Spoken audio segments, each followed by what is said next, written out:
is not likely to be a change in Israeli policy in the future. Namely, even if Netanyahu disappears, loses the election, jail, doesn't matter, there's very unlikely to see a dramatic change in the Israeli policy towards the Palestine issue. They may not continue the genocide because there's not much be left in Gaza anyway, but whoever replaces Netanyahu would continue the ethnic cleansing of the West Bank, would continue the apartheid against the Palestinians in Israel. The Palestinian resistance would not disappear and would give a pretext to whoever is in the government of Israel to repeat what Israel has done in the last 19 months.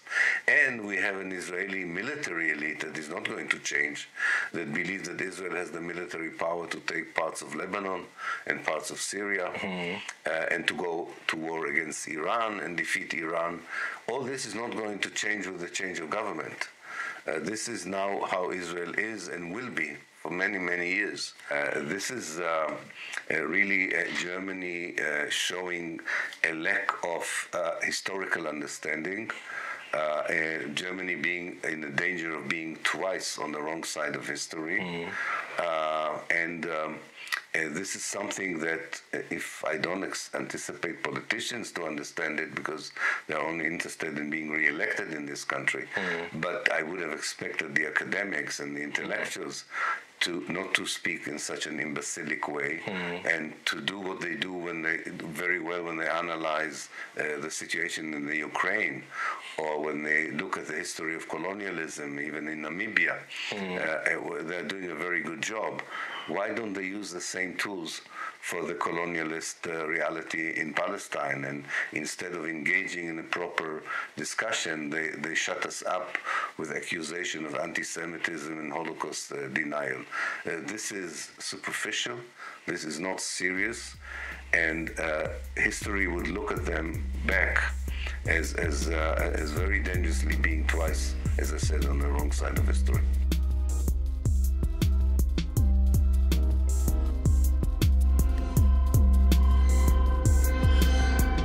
Hello everyone, and thanks for tuning in again to Ethos.media.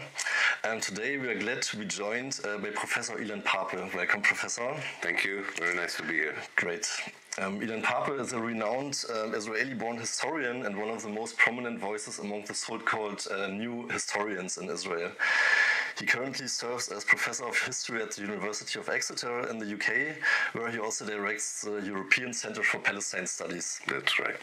Professor Pappé is widely known for his 2006 book, The Ethnic Cleansing of Palestine, which challenged dominant narratives about the 1947 to 49 Palestinian exodus. His 2011 work, The Forgotten Palestinians, was recently published in German as well by West End. Yeah, and before we dive into recent developments in Gaza and the broader question of Zionism, we'd like to begin by discussing this book. Okay. In The Forgotten Palestinians, you write about the so-called 48 Palestinians, those people who remained in what is now Israel after the Nakba. And for a long time, this population of roughly 2 million people was largely ignored, more or less. And in your work, however, you assign them a special role, particularly in relation to the vision of a binational state. As a start, could you please describe the everyday lives and social position of these Palestinians within Israeli society? Yes, today we have, as you said, about 2 million Palestinians who are actually citizens of Israel. So they can vote in the elections, they can be elected to the parliament, and on paper they are full citizens.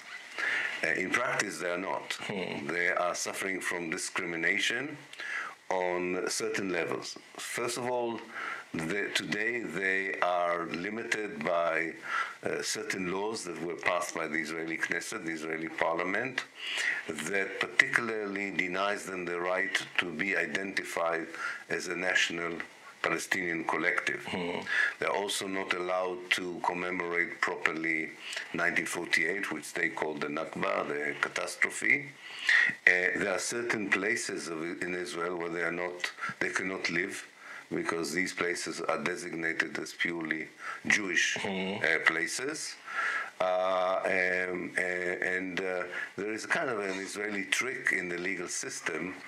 Certain rights are not given to you if you didn't serve in the Israeli army. Now, they don't serve in the Israeli army by an agreement. Israel doesn't want them to serve in the Israeli army, and then it uses the fact that they are not serving by saying they're not fulfilling all their obligations, so they're not entitled to have all the rights.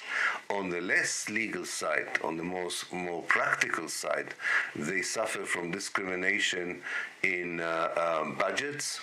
They can hardly buy new land, therefore we have hardly any new expansions of Palestinian villages and towns, and they are all the time under the threat of being mistreated both by the police and the criminal system. I suppose in that respect they're not different from non-white people in Germany in the way they're treated by police and the criminal system, but these people, not that immigrants should be treated that way, but these people are not even immigrants. I mean, they are the indigenous people.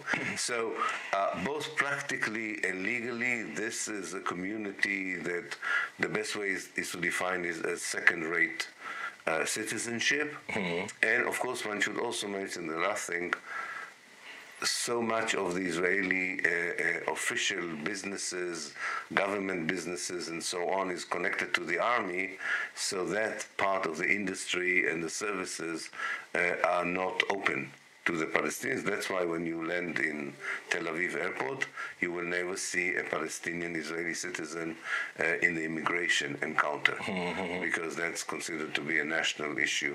So they will never be allowed to serve as people who decide, who can enter, who cannot enter, and so on. Would you, like some scholars and experts do, would you extend the concept of apartheid also to like the Israel proper, to the 48 territory, like kind of summing up what you just described, or are you like opposing this? No, I'm not opposing. I think we have to distinguish between one model of apartheid that everybody knows about, which is the South African apartheid. There are similarities, but there are many dissimilarities. The apartheid in South Africa was much more, as a friend of mine used to call it, petty apartheid, namely different benches, different toilets, different buses. This is happening more in the West Bank rather than inside Israel. But it's a different kind of apartheid. And apartheid was not only in South Africa, there was apartheid in the south of the United States for many years. So it's a type of apartheid, and most of the scholars who know a lot about apartheid, that examined what is the accepted legal and theoretical and academic definition of apartheid, believe that the current situation of the Palestinians in Israel can definitely be interpreted as apartheid. I think also Amnesty in their last report also included Israel proper in their concept. Exactly, and also Human Rights Watch, and also B'Tselem, the Israeli human rights organization. Yes. Okay, so given those challenges you just described faced by Israeli Palestinians, what strategies or forms of resistance have emerged from within this community, and how do these efforts contribute to the broader Palestinian struggle for rights and recognition? Right.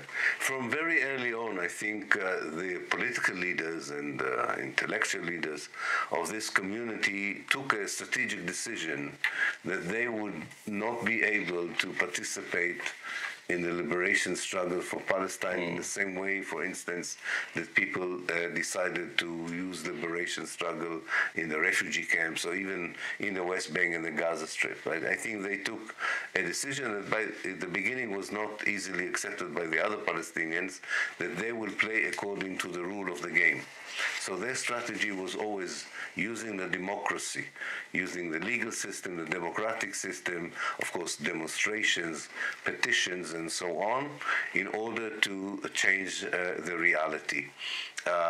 to their credit, they convinced, I would say around the early 1970s, the PLO, that their kind of struggle is as important as the armed struggle that the Fatah and the other factions adopted early on in the early 1960s, or the kind of struggle that is very particular to the Gaza Strip or the West Bank. So that was the main strategy. That doesn't mean that it's a unified political community. Very much like the other political Palestinian communities, they have three major streams in them. The left is very strong, especially the Communist Party. Then you have something that you can call the national ideological stream, people who would like to stress the Palestinian national identity rather than the socialist or communist universal identity.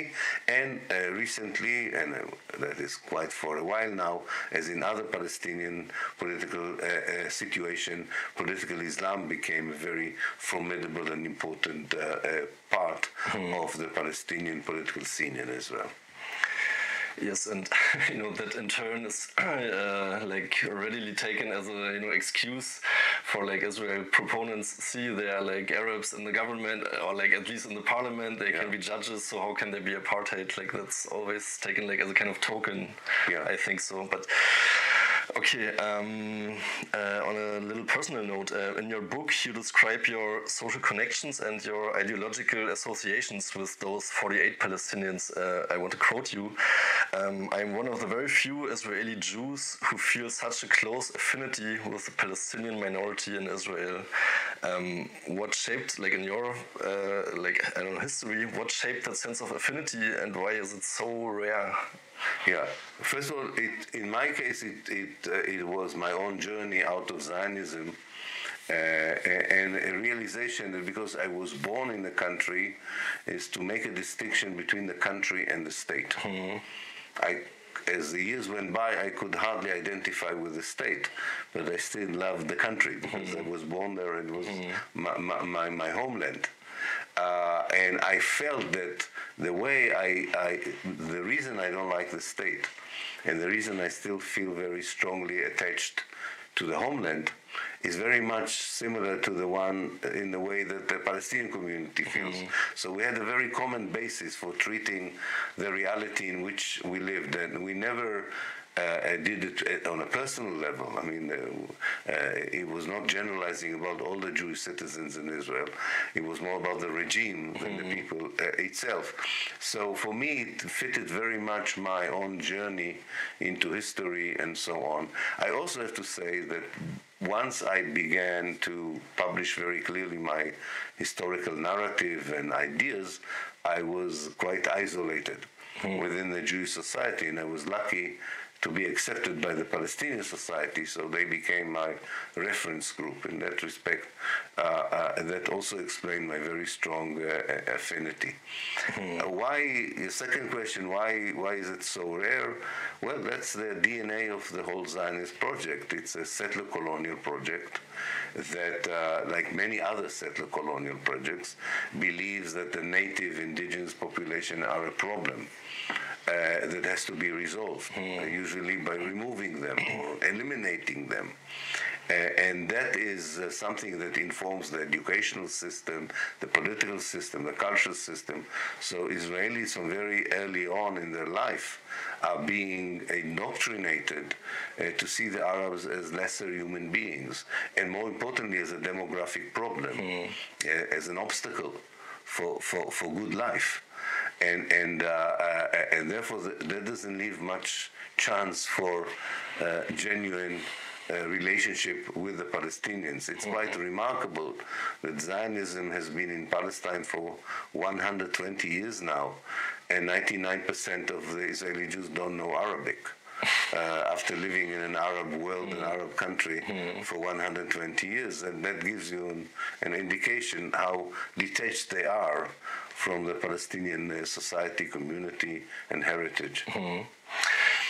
Just as a quick reminder for our viewers, can you briefly explain what exactly do you mean with Zionism? Just to clarify the concept. Yeah.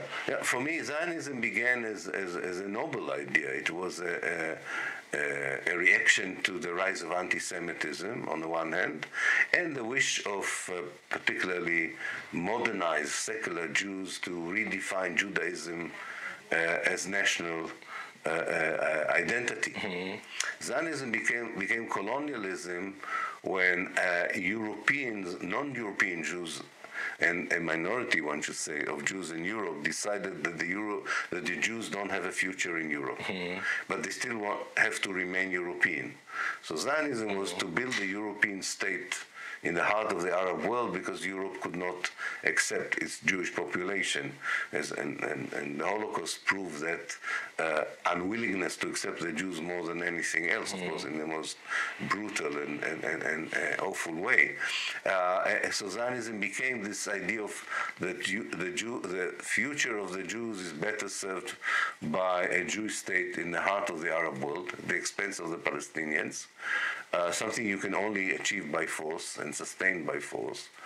And it became a state ideology, which, as we discussed before, I think is an apartheid ideology, because if you're not Jewish, according to Zionist ideology, you don't deserve, at least in minimum, you don't deserve the full rights that the Jews have, but unfortunately, at worst, you are not entitled to remain in what is becoming a Jewish state.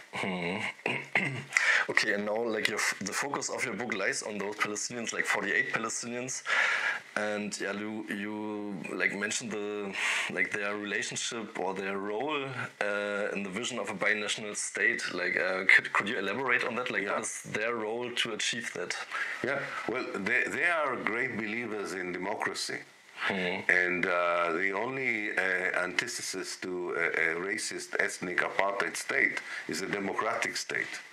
And they fully support this idea. They don't want to do to the Jewish population what the Jewish population is doing to them.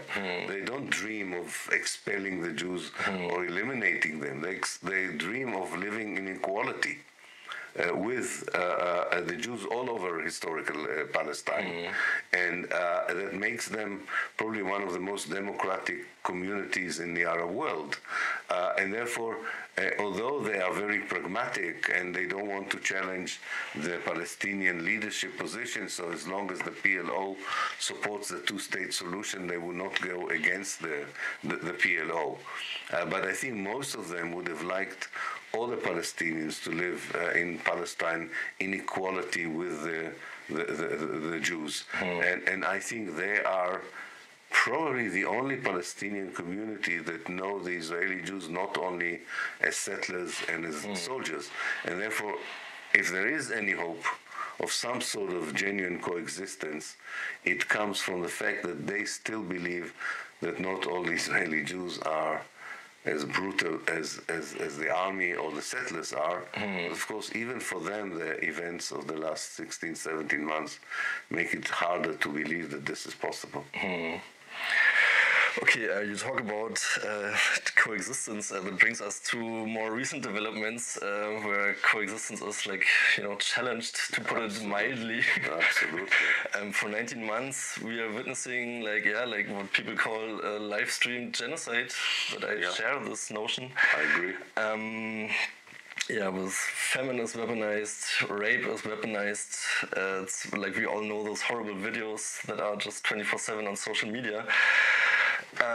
But in recent weeks, really 1-2 weeks, maybe mainstream Western media and some governments even have begun to shift their tone on the war on Gaza, with growing references to a humanitarian crisis, even some using the word genocide. And some Western governments, traditionally strong allies of Israel, such as UK, Canada, and France, have even begun to signal possible policy shifts and even sanctions.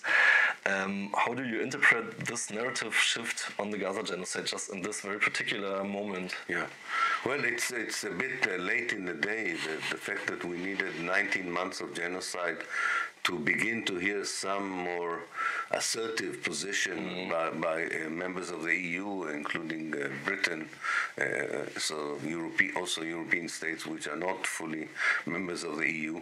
I think it's not enough, of course, and the test is not what people say, but what people do. And so far, we haven't seen any action.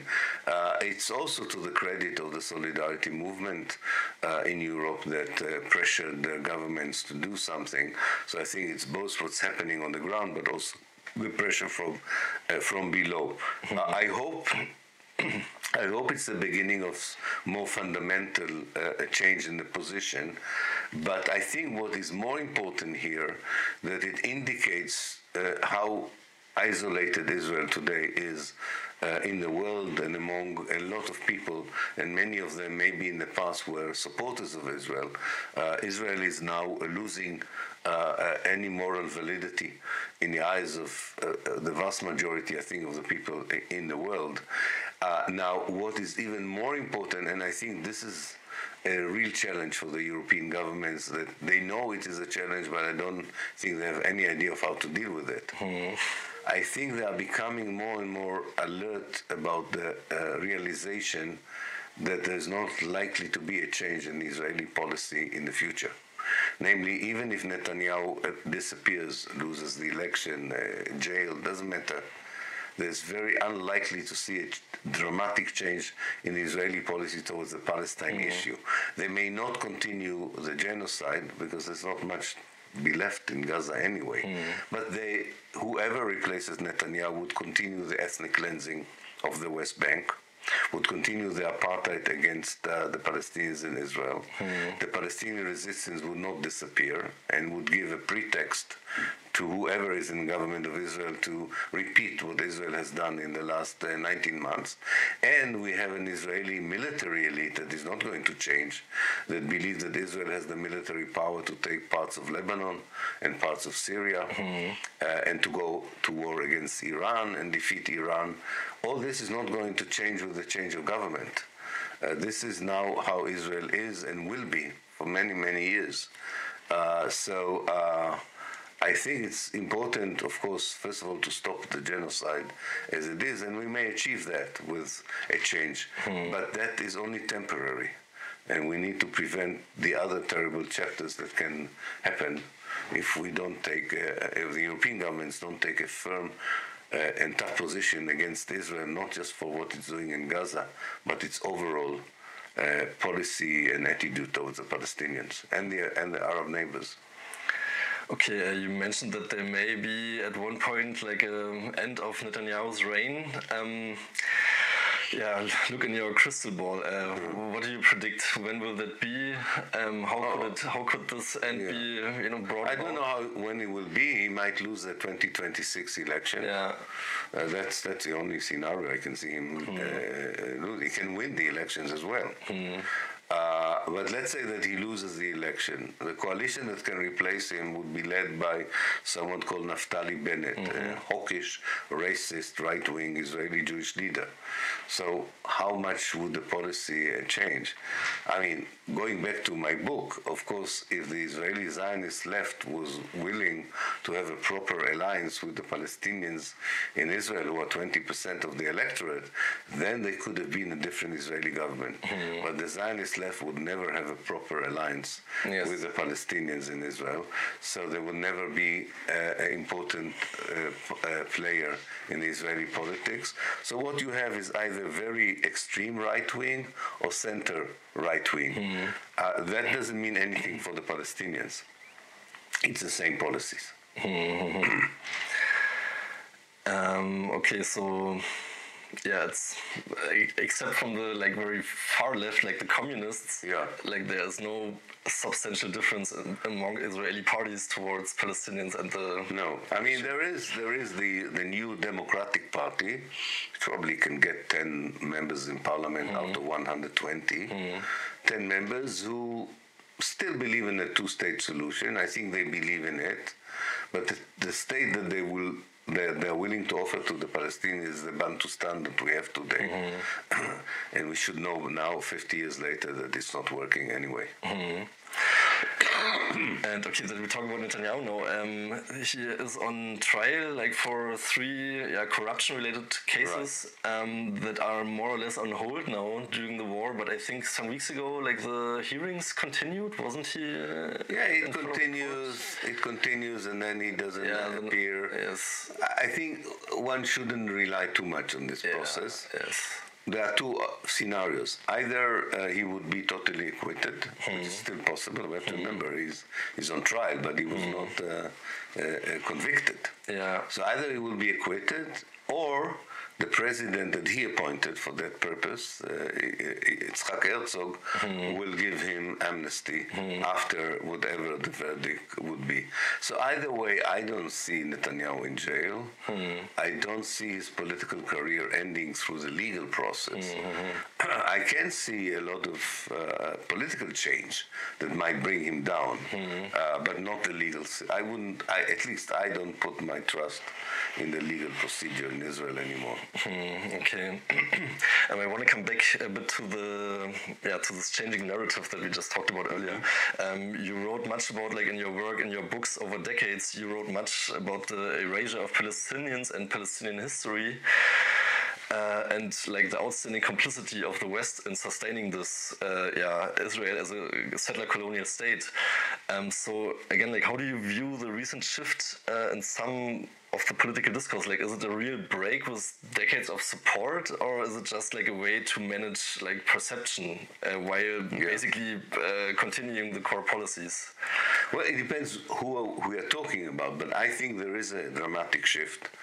There are certain pockets in European and Western academia, definitely in the global South, where people don't use the old language and are teaching and researching in universities Israel as an apartheid state, Zionism as colonialism, 1948 is an ethnic cleansing, and this is growing. This is growing. I'm not saying it's everywhere, and the mainstream academia still resists this change of perceptions and concepts, but it's happening. Definitely the civil societies in many countries, not everywhere, trade unions, for instance, are now totally in solidarity with the Palestinian struggle, which was not the case 30 years ago. Vast section of the civil society are in a very different place today where they were 30 years ago. So Palestine has a global alliance that supports it, of vast sections of civil society.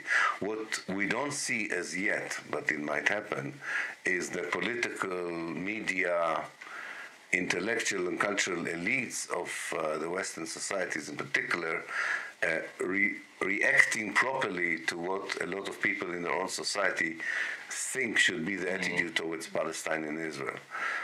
Is the last thing that we are hearing in the right direction? Yes. Are there an indication that there is a fundamental shift? We have to wait and see. It's too early to tell. But I must tell you that working, because I've been in this solidarity movement for 40 years, I can tell you that what the challenges we faced 30 years ago were far more serious than the ones we're facing today.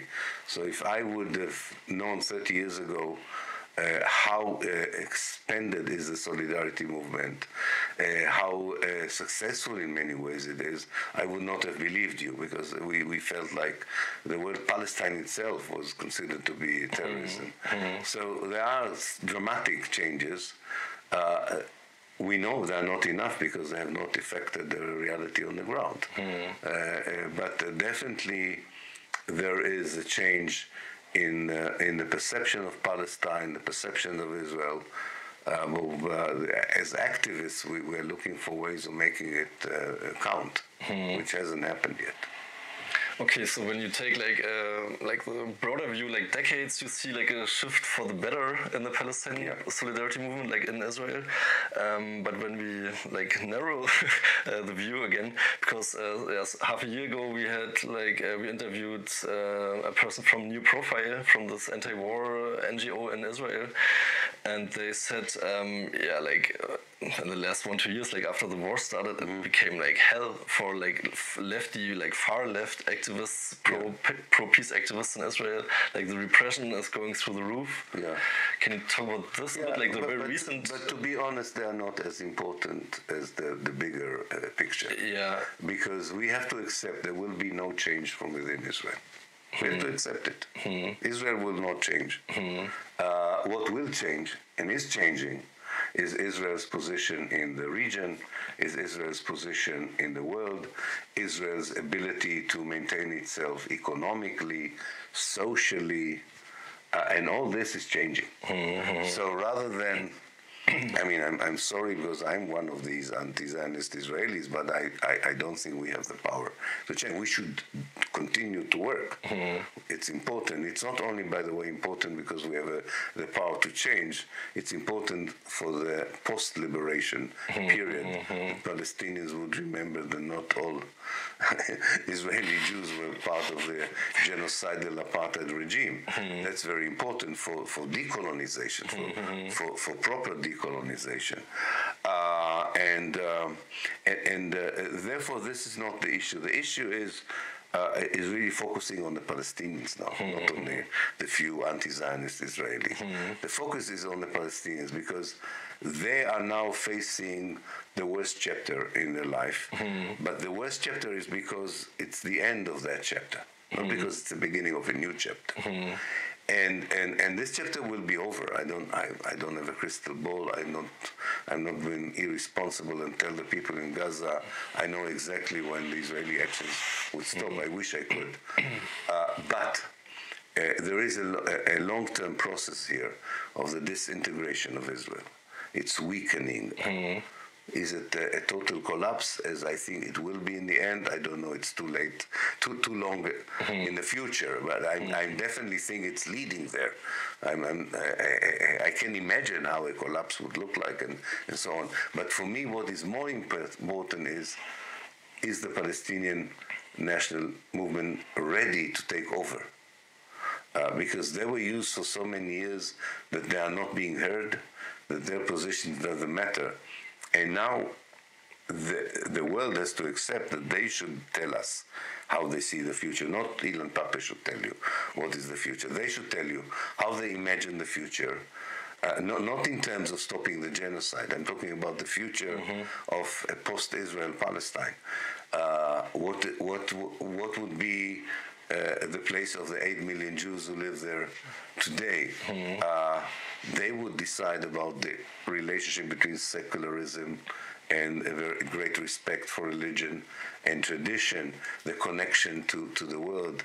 How do we deal with implementing transitional justice, whether it's right of return, what do we do with the settlements, how do we compensate? Do we punish people? I mean, all these are very important questions. So most Palestinians will tell you now, come on, this is not the time to talk about it. And if you are in Gaza, you're absolutely right. This is not the time. But if you're not in Gaza, if you're a German Palestinian, it is the time to talk about it. And it needs to be talked because we know from history, collapse is a very slow movement. And then suddenly it accelerates. Look at South Vietnam. Look at the fall of Yugoslavia.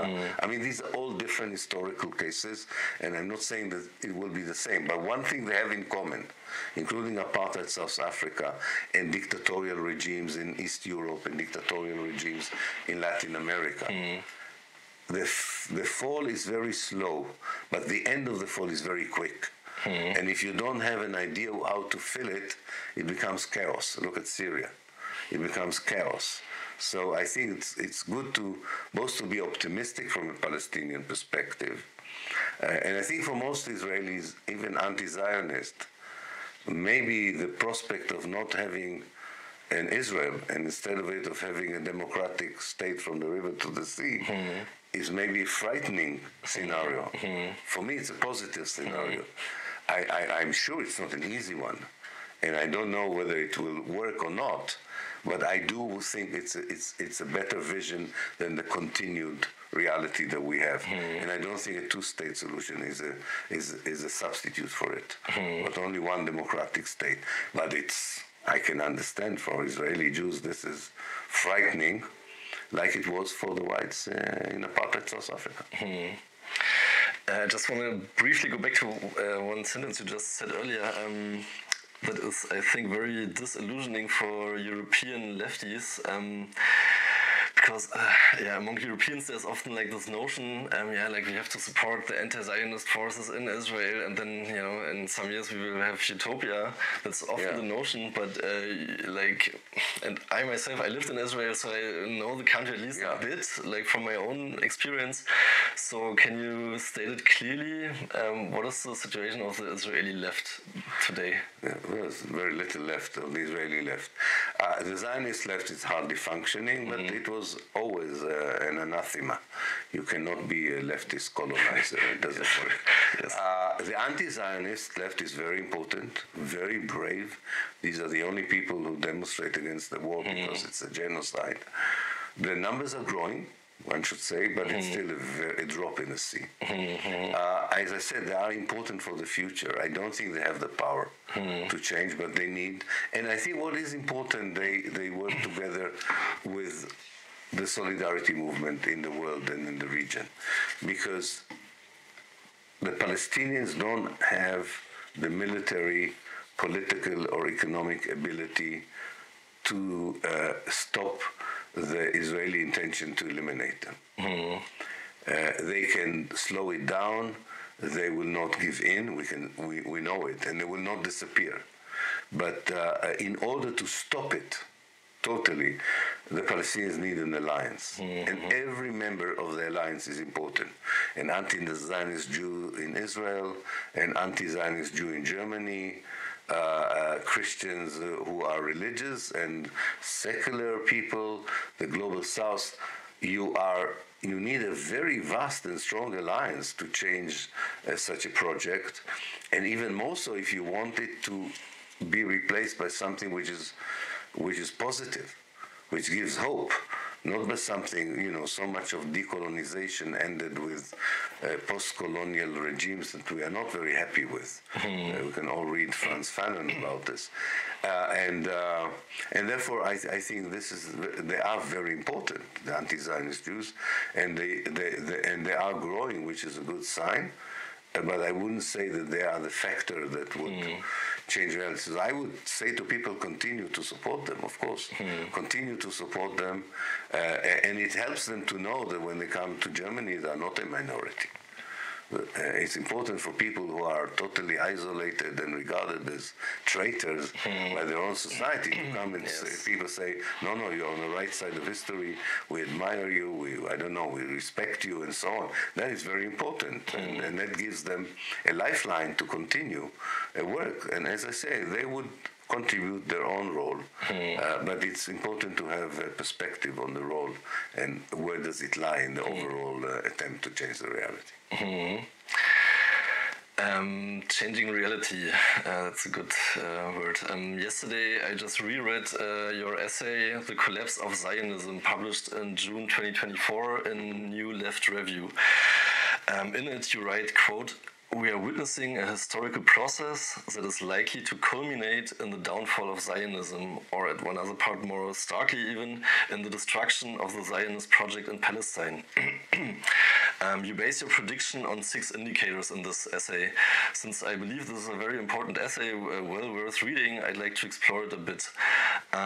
So first, let's very briefly go through those 6 indicators, and how do these relate to your thesis of a collapse of Zionism. I guess you don't have them in mind, so I have them written down. That's That's right.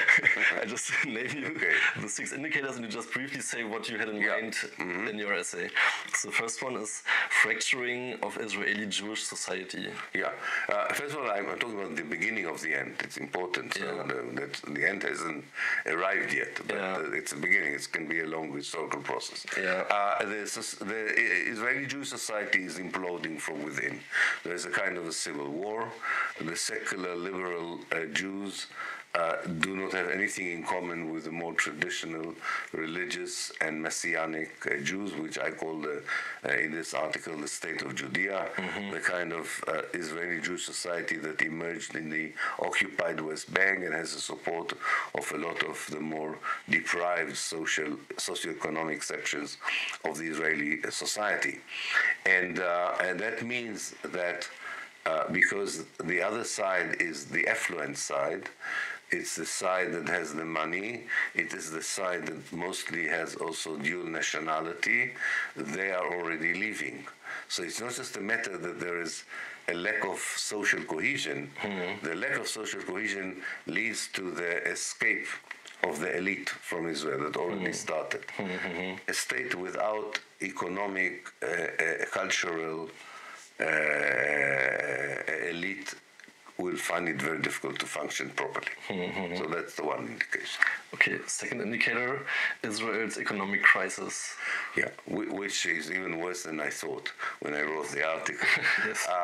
Israel is now in a deficit of $20 billion because of the expenses on Gaza, and there are other, as you know, a state has more more expenses.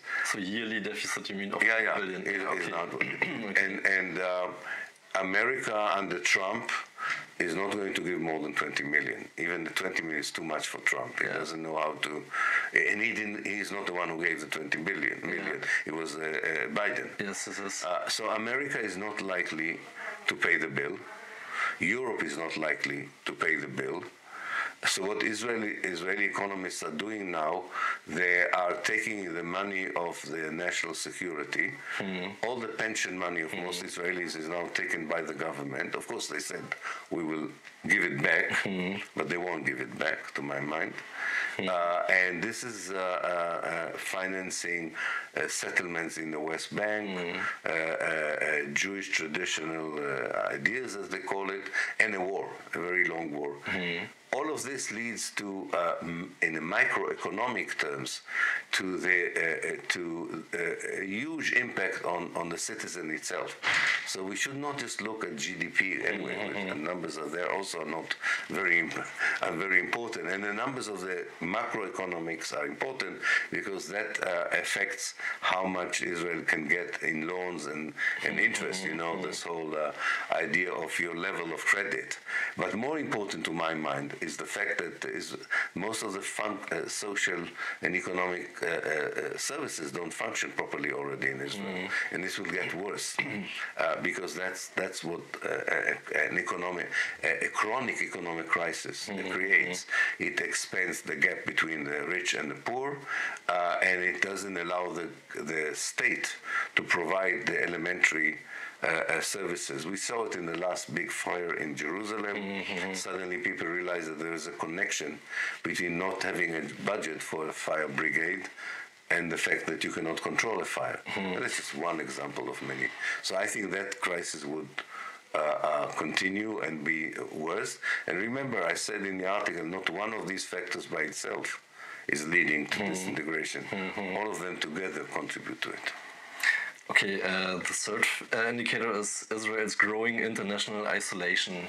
Which I think is quite obvious. We can see it. We talked about it. The isolation by millions of people who do not accept Israel and are willing to be active against it. Yes, the isolation has not led to many states imposing sanctions, but we talked about it. There are indicators that this will change, and I believe it will change eventually. As a side note, I just read earlier in the day, it was like breaking news on Times of Israel that the Indonesian president, he said that he's willing to recognize Israel when they in turn recognize Palestine, and Indonesia is like the biggest Muslim country in the world. So, but Indonesia has the same problem as Germany. The political elite does not represent what most people in Indonesia would have liked. So. These governments are not forever. Yes. And the people are forever. Sure. Yeah. Okay, so fourth indicator, a sea change among young Jews worldwide. Yeah, and especially in the United States. Yes. Young Jewish generations of young Jews now do not associate their Jewish identity with Zionism. And many of them think that one way of showing it is to be part of the solidarity movement with the Palestinians. Israel, without proper Jewish support, would be left with the support of Christian Zionists and military industries. It's not enough, I think, alliance to sustain it for the long run. Mm-hmm. Then indicator 5 is rather surprising, I guess. Weakness of the Israeli army. What do you mean with that? Oh, an army that needs 2 years to defeat a guerrilla movement that doesn't have an air force, doesn't have tanks, doesn't have artillery, cannot be a very convincing army. And if Israel needs 1,000 soldiers and 100 armored vehicles to capture 12 guerrilla fighters in Jenin, it tells you that this army cannot fight a proper war. Now, I don't think that there will be a proper war with Jordan or Egypt and so on, but it's possible that these countries would change their attitude, and then Israelis would have to ask themselves, can you have a conventional war? It's something else. It's one thing to bomb Iran from the air. It's a different thing to fight proper armies on your borders. And the way Israel fought Hezbollah and Hamas does not bode very well for the Israeli ability to do what they successfully did, for instance, in 1967. Okay, and the sixth and last indicator is renewal of energy among the younger generation of Palestinians. Yeah, I think Israel benefited for a long time from the fragmentation, disunity in the Palestinian political system. Fatah and Hamas, and I don't have to explain how difficult the present political situation is.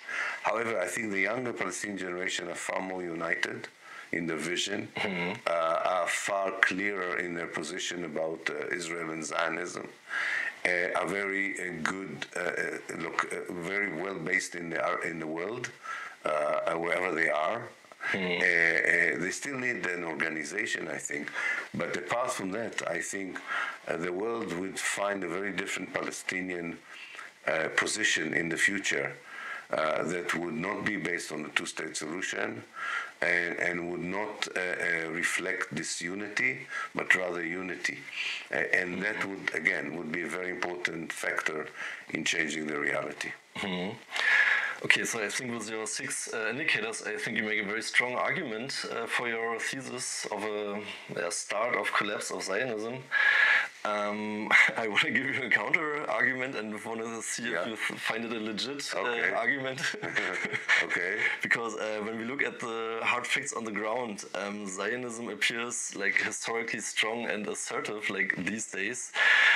The main part of Gaza is occupied, Syria is occupied far beyond the Golan Heights, so like never before, maybe, probably.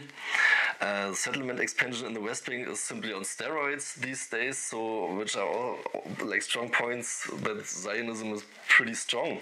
So how do you reconcile your thesis with these current realities on the ground? On the contrary, they prove my point. It proves that Zionism is now deteriorating into be a proper fascist, nationalist, messianic regime. Without international support, it cannot survive. It's a big question for the world. Is this the kind of state that would receive support, or it would not get support? And I think if this kind of behavior would continue, it would be much more difficult to support it. And the moment it would lose international support from above, all these actions would not count. You cannot. A state is not an air force and nuclear weapons. A state is an organic society, and that organic society is not functioning. So what matters is not only the lethal and destructive power right now of Israel. Of course, they're facing a very weak opponent, an unarmed civilian population. So it's not surprising that they are doing so well. As I said, they wouldn't do that well if the Arab world went to war against them. So that's not a sign of strength. That is a sign of madness.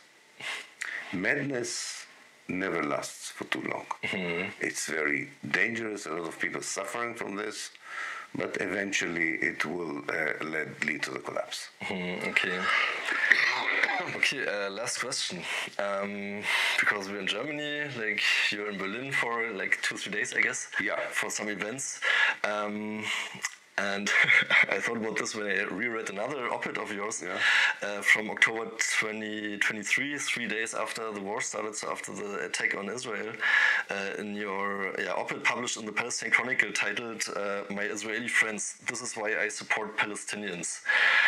You outlined your vision for the region as follows, quote, a de-Zionized, liberated and democratic Palestine from the river to the sea.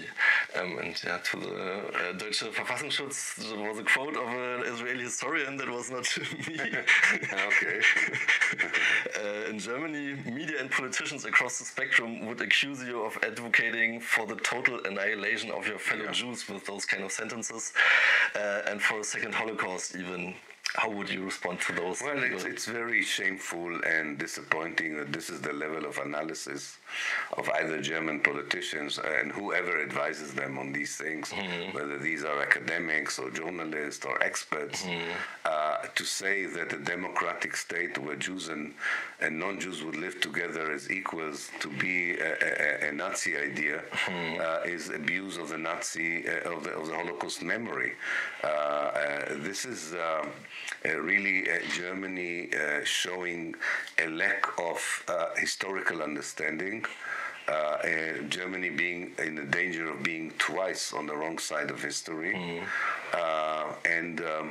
This is something that if I don't anticipate politicians to understand it because they're only interested in being re-elected in this country, but I would have expected the academics and the intellectuals to not to speak in such an imbecilic way and to do what they do when they analyze the situation in the Ukraine or when they look at the history of colonialism, even in Namibia.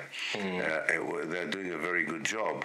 Why don't they use the same tools for the colonialist reality in Palestine? And instead of engaging in a proper discussion, they shut us up with accusation of anti-Semitism and Holocaust denial. This is superficial. This is not serious. And history would look at them back as very dangerously being twice, as I said, on the wrong side of history. Yeah, I think these are very good closing remarks. Okay. Thank you very much. Thank you. It was a great interview. And thank you for all the viewers for tuning in. And hopefully we see you again. And I do enjoy your trip. Thank you very much. Thank you very much. Good Bye. to see you. Bye. Thank you. Good.